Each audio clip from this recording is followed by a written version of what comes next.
Child Care Center workers.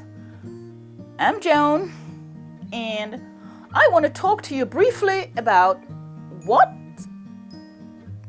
are the appropriate practices, what are some of the appropriate practices that we should employ when we're working with young children. What does that all mean? It means ways of teaching or guiding young children, ways that meet young children where they are. This means, as a teacher, early childhood teacher, you must get to know the children well, and you must allow them to reach goals that are challenging and achievable. You also have to have a caring classroom community.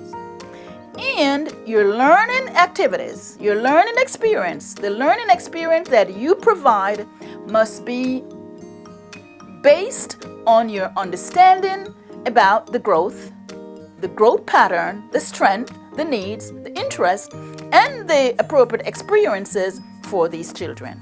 First, I want to let you know what are developmentally appropriate practice. And then we'll say, why do we need developmentally appropriate practice? So let's go to the what. What it means. Developmentally practices means what are the ways of teaching or guiding young children, the ways that meet young children where they are. It means that teachers must get to know the children well. It means that teachers need to allow the children to reach goals that are challenging and achievable. It means that teachers need to have a caring community. It also means that teachers must have learning experiences that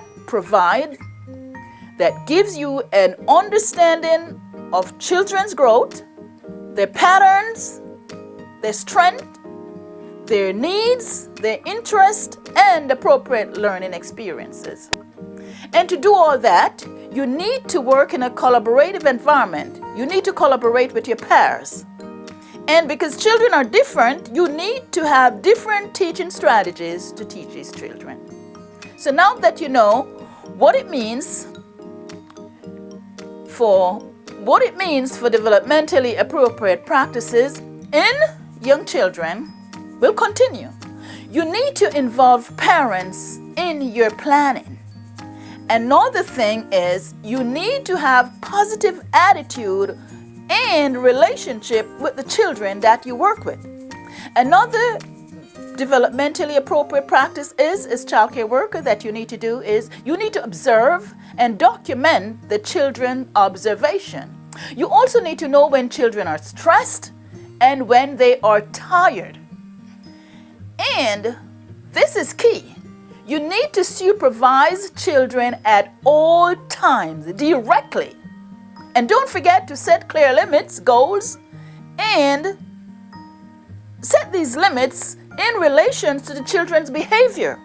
And don't forget, listen actively to children. As an early childhood teacher, you must base your work on sound developmental principle.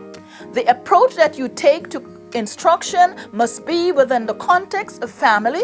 It must be within the context of culture and the wider society. As child care workers, we must respect each child and family. And as colleagues, we need to collaborate, communicate, and respect each other. As colleagues, we must avoid gossiping among our colleagues. And we should always continue to learn new approaches, new skills, new knowledge, because conditions and needs of children change. I am going to stop right now, but this gives you food for thought. What are best practices and what are considered not too best practices as early childhood practitioners in the early childhood classroom? Thank you.